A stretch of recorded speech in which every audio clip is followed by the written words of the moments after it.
Most people who avoid crowds think something is wrong with them.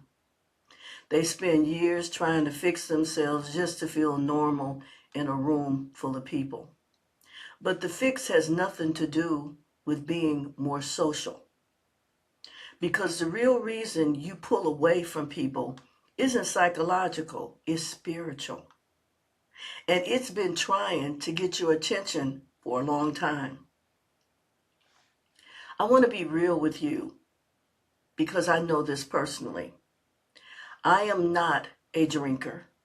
I don't smoke.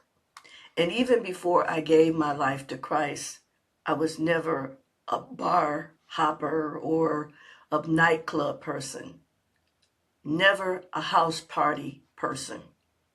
My parents always cautioned us against those kinds of environments because they always said you never know what's going to break out in a room full of people who are not in full control of themselves. So that was planted in me early, and it stayed. Even now, when I go to a dinner party, I don't feel the need to fill every moment with small talk. I can sit at a table, have a real conversation, and when it's done, I am completely comfortable with the silence that follows. Some people are not comfortable with that level of silence, but I am, and you may be too as well. I've gone to a restaurant alone. I've sat down, had a meal, and been completely at peace. I've gone to a movie by myself and enjoyed every minute of it. I'm a quiet homebody, and I always have been, and I have never apologized for that. Here's what I need you to understand. There is a real difference between being antisocial and being someone whose spirit is simply wired for stillness.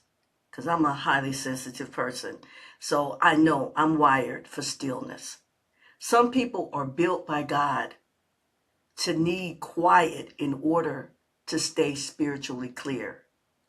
And that may be you as well. They don't avoid crowds because they dislike people. They avoid crowds because certain environments pull them away from their peace in God. That is not a personality problem. That is a spiritual reality. Psalms 46:10 says, "Be still and know that I am God." Not be busy, not stay in a crowd. Be still. Be still. When you're around a lot of people, especially in chaotic environments, something happens on the inside. Every person in that space is carrying their own weight, their own resolved issues, their own spiritual condition. And if your spirit is sensitive to the things of God, you will feel the heaviness of what's in that room, even if nobody says a word. That's not anxiety, that is discernment.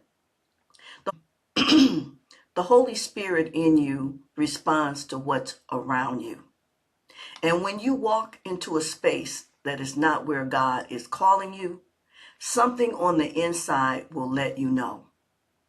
That's why you can walk into a social event feeling fine and walk out feeling drained and heavy and have no idea why. Some people will say, just loosen up. But this isn't about being uptight. It's about being spiritually aware. In 1 Kings 19, after Elijah had done great works, he was completely depleted. He withdrew. He went into the wilderness and asked God to let him rest. And God didn't rebuke him. God fed him, let him sleep, and then spoke to him. Not in the crowd, not in the noise, but in a still, small voice. That still, small voice is how God leads you. And certain environments make it nearly impossible to hear him. There's a stigma around needing to be alone. Society treats it like a warning sign. Like if you'd rather have a quiet night at home than be in a packed room, something must be off. But solitude is not isolation. Solitude is where God does some of his best work in you. Some of you need to ask God to cultivate that in you. When you're alone, the noise clears. You can hear his voice again. That's not isolation. That's communion. And I want to share something personal because this is something I've lived. Many times I have made plans. I have RSVP'd. I was ready to go. And then something inside of me, a quiet but very clear prompting, said, be still. Don't go. And I've learned to listen to that. But there was a time I didn't. And there have been times I haven't. In 2021, I was getting ready to go somewhere, less than 3 blocks from my home. Something in my spirit said, stay home, be still. But I rationalized. I told myself, it's just 3 blocks away. I'm going to run in and run out. It'll be fine. I didn't listen. And a drunk driver hit me head on and totaled my vehicle. Thank God the physical damage was not as severe as it could have been. But I have thought about that day many times since. If I had listened to the Holy Spirit nudge, that quiet prompting telling me to draw away and be still, I may have avoided one of the most traumatic experiences of my life. I'm telling you that, not to frighten you. I'm telling you because I need you to take this seriously. When you have made plans, when you're getting ready to walk out that door, and something inside you says, be still, don't go, listen to that voice. That is the Holy Spirit moving within you. And he is never wrong.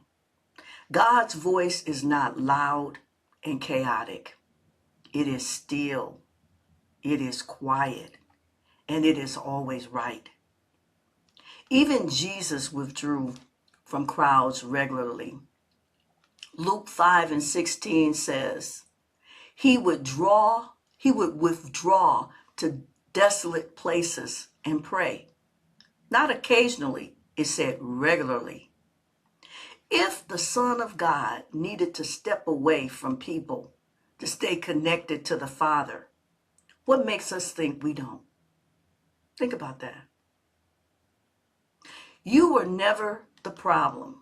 If you thought you were the problem because you always, wanted to be by yourself, you were never the problem. You were just operating without the right framework to understand what God was doing inside of you. You're not broken. You're not antisocial. You don't need to be fixed. You are someone whose spirit needs quiet to stay clear. And when you honor that, you start hearing God in ways you never could when you were surrounded by noise. If this video has spoken to you or resonated with you, I would appreciate you liking the video, sharing it, and leaving a very thoughtful comment. Because I do read them all, and I try to respond to them all personally. So leave a comment so we can continue this conversation. I'm Deborah, and this is Family Still Matters. And because family still matters, so does the quiet that keeps you connected to the Father who holds your family together. Thank you so much for watching. And I want to leave you with the final word, not my words, but God's words. In Psalms 46:10, one of my favorite verses, it says, be still and know that I'm God. May God continue to richly bless you and your family. I'll see you next time. God bless.